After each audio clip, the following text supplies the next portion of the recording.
بسم آب وولد ومنفس قدوس أحد أملاك آمين. مزمور داويت معرف 14 كفاءات سب لليك مزمران ناي داويت مزمور سنف بلبو እግዚአብሔር የለን ይብል بسرحهم رخصون تبلاشون سناي زجبر حدقوا يلن نእግዚአብሔር ዝደሊ ለባም ሰብ እንተልዩ خرئي ኢሉ እግዚአብሔር ካብ ሰማይ ናብ ደቂ ሰብ ጠመተ ኩላቶም ዓመፁ ሓቢሮም እውን ረኸሱ ሰናይ ዝገብር ሰብ የለን ሓደኳ የለን ኣብ ናይ ቀደም ትርጉም ጥራሕ ዝርከቡ ጎረሮኦም ኩፋኣት መቃብር እዩ ብልሳኖም እውን ይሽፍጡ ኣብ ትሕቲ ከናፍሮም ሕንዚ መንደላይ ተመን ኣሎ ኣፎም መርገምን መሪርን ዝተመልአ እዩ ኣእጋሮም ደም ንምፍሳስ ቁልጥፋት እየን ኣብ መገዶም ሓሳርን ጥፍኣትን ኣሎ ንመገዲ ሰላም ኣይፈልጥዋን እዮም ኣብ ቅድሚ ዒንቶም ፍርሓት እግዚአብሔር የለን እዞም ንህዝበይ ከም እንጀራ ዝበልዑ ኩሎም እቶም ሓጣን ዝገብሩ ብሓቂ ኣይፈልጡን ድዮም ንእግዚአብሔር እውን ኣይጽውዕዎን ኣብኡ ብዓብይ ፍርሓት የመና ፈርሑ እግዚአብሔር ኣብ ትውልድ ጻድቃን እዩ እሞ ንስኻትኩም ንምኽሪ ድኻታት ኣሕፈርኩም ግና ተስፍኦም እግዚአብሔር እዩ ኣብ ጽዮን ንእስራኤል መድሓኒት መን ይህብ እግዚአብሔር ምርኮ ህዝቡ ምስ መለሰ ያዕቆብ ደስ ይብሎ እስራኤል እውን ይሕጎስ ተወሳኺ መዝሙር ምዕራፍ 15 እግዚአብሔር ካብ ሰብ ዝጽበዮ ነገር ናይ ዳዊት መዝሙር ኦ ጎይታ ኣብ ድንኳንካ ዝሓድር መን እዩ ኣብቲ ቅዱስ እምባኻ ዝነብር ከመን እዩ እቲ ብቕንዕና ዝመላለስ ጽድቂ ዝገብር ብልቡ እውን ሓቂ ዝዛረብ ብልሳኑ ዘይጥብር ንመሓዝኡ ክፉእ ዘይገብር ቤተሰቡ እውን ዘይጸርፍ ክፉእ ነገር ኣብ ቅድሚኡ ዝተናዕቐ ነቶም ንእግዚአብሔር ዝፈርሑ ዘኽብር ንብጻዩ ምሒሉ ዘይጠልም ገንዘቡ ብሃረፃ ዘየለቅሕ ኣብ ልዕሊ ንጹህ ጉቦ ዘየቕበል እቲ ከምዚ ዝገብር ንዘለዓለም ኣይህወኸን ተወሳኺ መዝሙር ምዕራፍ 16 እግዚአብሔር ርስተይ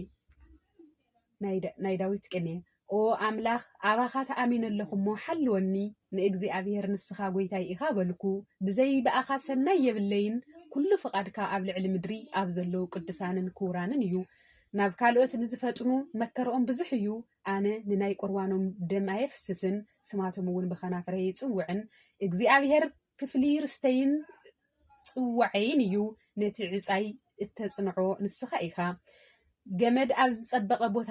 ወደቐትለይ ርስተይ እውን ጸበቐትለይ ነቲ ዝመኸረኒ እግዚአብሔር ባርኾ ብለይቲ እውን ኩላለይተይ ይግስጻኒ ንእግዚአብሔር ኩሉ ሻዕ ኣብ ቅድመይ ይርኢ ኣለኹ ብየማነይ ስለ ዘሎ ድማ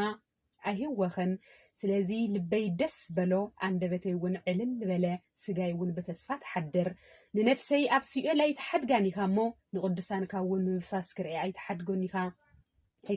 ኢኻ መገዲ ህይወት ኣርእኻኒ ምስ ገጽካ ተሓጓስ ኣጸበቕካኒ ኣብ የማንካ እውን ናይ ዘለዓለም ሓጎስ ኣሎ ተወሳኺ መዝሙር ምዕራፍ 17 ጸሎት ሓደ ቕንዕ ሰብ ናይ ዳዊት ጸሎት ኦ ጎይታ ጽድቀይ ስማዕ ንኣውያተይ እውን ኣድምጽ ካብ ጠባሪ ከንፈር ዘይኮነ ጸሎተይ እውን ስማዕ ፍትሐይ ካብ ገጽካ ይውፃእ ዕዒንትኻ እውን ብቕንዕና ይርአያ ብለይቲ ተመልከትካኒ ንልበይ እውን ፈተንካኒ ኣባይ ዓመፅ ይረኸብካለይን ኣፈይ ስራሕ ሰብ ከይዛረብ ፍቓደይ እዩ ስለ ቃል ከናፍርካ ጭንቂ ዝኾነ መገድታተይ ሓለኹ ኣእጋረይ ከይናወፃ ኣካይዳይ ብመገድኻ ጽንዕ ኦ ኣምላኽ ሰሚዕኻኒ ኢኻ እሞ ናባኻ ኣእወኹ እዝንኻ ናባይ ጽነብል ቃለይ እውን ስማዕ ነቶም ዝኣምኑኻ ካብ ዝቃወሙ ብየማንካ እተድሕኖም እቲ ዘድንቕ ሕያውነትካ ግለጽ ካብቶም ዘጨንቑ ንኽፉኣት ሰባት ካብቶም ንነፍሰይ ዝኸብዋ ጸላዕተይ ከም መርዓት ዓይኒ ሓልወኒ ኣብ ጽላል ኣኽናፍካ ሰውረኒ ኣሙዕቶም ብስምሒ ቋጸሩ ብኣፎም ድማ ትዕቢት ተናገሩ ሕዚ እውን ስጉምትና ኸበቡ ዕዒንቶም እውን ናብ ምድሪ ትሕት ኣበሉ ንሱ ምምንዛዕ ከም ዝሃርፍ አንበሳ ከምቲ ብሕቡእ ዘድቢ ሽደን አንበሳ እዩ ኦ ጎይታ ተልዓል ኣቐዲምካ ናብ ታሕቲ ደርብዮ ንነፍሰይ ካብ ሓጢኣተኛ ብሰይፍኻ ድሕና ኦ ጎይታ ካብ ሰባት ተስፍኦም ኣብዛ ህይወት እዚኣ ጥራሕ ካብ ዝኾነ ሰባት ብኢድካ ድሕነኒ ካብቲ ዝሰወርካዮ መዝገብካ ከብዶ መጽገብካ ደቆም እውን ብዙሓት እዮም እቲ ዝተረፎም ድማ ህፃናቶም ይሓድጉ ኣነ ግና ብጽድቂ ገጽካ ክርኢ እየ ክብርኻ ብምርኣይ ከዓ ክጸግብ እየ ኣሜን ወስዋት ኣሜን ሃሌሉያ ለኣብ ሃሌሉያ ለወልድ ሃሌሉያ መንፈስ ቅዱስ ተወሳኺ መዝሙር ምዕራፍ 18 ናይ ዳዊት መዝሙር ምስጋና ንሊቀ መዘምራን ካብ ኢድ ሳኦልን ካብ ኢድ ጸላእትን እግዚአብሔር ብዘናገፎ መዓልቲ ባርያ እግዚአብሔር ዝኾነ ዳዊት ከምዚ ኢሉ ብመዝሙር እዚ ንእግዚአብሔር ዝተዛረበ ቃል او حيلي እግዚአብሔር فتوكايه እግዚአብሔር كوحي عردين مدحانيين يو املاخي بؤون زامنلو ردايي متامامنيي قرن مدحانين مصقعيين يو مسغانا نزغبو እግዚአብሔር كصوعيه كاب صلاتي ون كدحنيه صعرموت حزني وحج عمص ون فرحني صعر سيل كببني مفنطرموت أركبني بجزية مكراين እግዚአብሔር صوعخو ناب املاخي ون اوخو كاب مقدسو ون دمصي سمعم قعاري ونها بقدميو ناب زانو اتوه شعو مدرين قطقطت تناوصتن مسرتات انباتات ون تنقانقو እግዚአብሔር ስለዚ ተቆጥዑ ከዓ ተንቀጥቀጡ ካብ ቁጥዑ ትኪ ወፀ ካብ ቅድሚኡ ዝባላዕ ሓው ነደደ ፍሕሙ ውን ካብኡ በርሀ ንሰማያት ትሕት ኣቢሉ ወረደ ኣብ ትሕቲ ኣእጋሩ ውን ጣቃ ነበረ ኣብ ልዕሊ ችሩቢኤል ተቐሚጡ በረረ በኽናፍ ንፋስ ከዓ በረረ መሰወሪኡ ድማ ጸልማት ገበረ ኣብ ዙሪኡ ውን ድንኳን ገበረ ኣብ ውሽጢ ደመናት ናይ ጸልማት ማይ ነበረ ኣብ ገጹ ካብ ዘሎ ነጸብራቅ ዝተለዓለ ደመናን በረድን ጓህር ሓውን ሓለፉ እግዚአብሔር ካብ ሰማይ አንጎድጎደ ልዑሉ ውን ቃሉ ሃበ ፍላጻታቱ ወርዊሩ በተኖም ብርቱዕ መብረቕ ሰዲዱ ውን ሃወኾም ኦ ጎይታ ካብ ቁጣዓኻ ካብ እስትንፋስ መንፈስ መዓትካ እውን ዝተለዓለ ዓይኒ ማያት ተራእዩ መሰረታት ምድሪ ውን ተገልጹ እግዚአብሔር ካብ ኣርያም ኢዱ ዘርጊሑ ሓዘኒ ካብ ብዙሕ ማያት ውን ኣውፅአኒ ካብቶም ብርቱዓት ጸላእተይ በርቲዖም ነይሮም እዮም እሞ ካብቶም ዝጸልኡኒ ጸላእተይ ውን ኣድሓነኒ ብመዓልቲ መከራይ ውን በጽሑኒ ግና እግዚአብሔር ደገፈይ ኮነኒ ናብ ሰፊሕ ቦታ ውን ኣውፅአኒ ፈትዩኒ እዩ እሞ ኣድሓነኒ እግዚአብሔር ከም ጽድቀይ ክኸፍለኒ እዩ ከም ንጽህና ኢደይ ውን ክፈድየኒ እዩ መገዲ እግዚአብሔር ሓልየ እዮ እሞ ኣብ ኣምላኸይ ውን ኣይዓመፅኩን ኩሉ ፍርዱ ኣብ ቅድሚ እዩ እሞ ስርዓታቱ ውን ካባይ የርሓቅኩን ኣብ ቅድሚኡ ቁኑዕ ገበርኩ ነበርኩ ካብ ሓጢኣተይ ውን ተዓቀብኩ እግዚአብሔር ከም መጠን ጽድቀይ ክህበኒ እዩ ኣብ ቅድሚኡ ውን ከም ንጽህና ኢደይ ክፈድየኒ እዩ ምስ ጻድቕ ትኸውን ምስ ቁኑዕ ትኸውን ምስ ንጹህ ትኸውን ምስ ጠዋይ ትኸውን ንስኻ ንቁጥዕ ህዝቢ ተድሕኖ ኢኻ እሞ ንዓይኒ ትዕቢተኛታት ግና ተዋርዶ ኦ ጎይታ ንስኻ መብራህተይ ተብርህ ኣምላኸይ እግዚአብሔር ንጸልማተይ የብርህ በኣኻ ካብ ጥፍኣት ድሕን በኣምላኸይ ውን ንቕጽሪ ዘሎ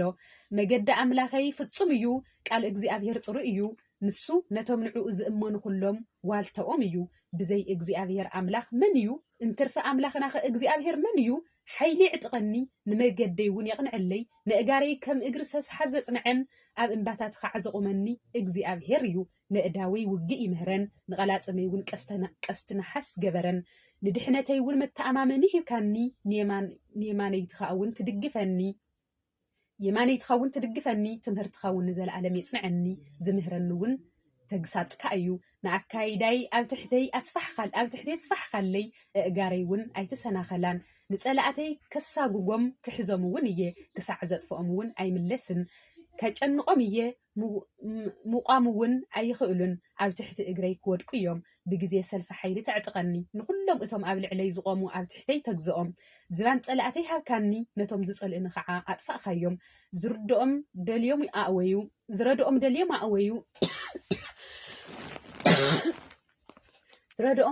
ኣእወዩ ዘናግፎም ግና ይረኸቡን ናብ እግዚአብሔር ከዓ ኣእወዩ ንሱ ውን ኣይሰምዖምን ኣብ ቅድሚ ንፋስ ከም ዘሎ ሓመድ ክጥሕኖም እየ ከም ጭቃ መገዲ ውን ክረግጾም እየ ካብ ክርክር ኣሕዛብ ተድሕነኒ ርእሲ ኣሕዛብ ጌርካ ድማ ትሸመኒ ዘይፈልጦ ህዝቢ ውን ትገዝአለይ ብእዝኒ ሰሚዖም ተገዝኡለይ ደቂ ጓና እናሰገዱ ናባይ መፁ ደቂ ጓና ኣረጉ ብመገዶም ውን ተሰናኸሉ እግዚአብሔር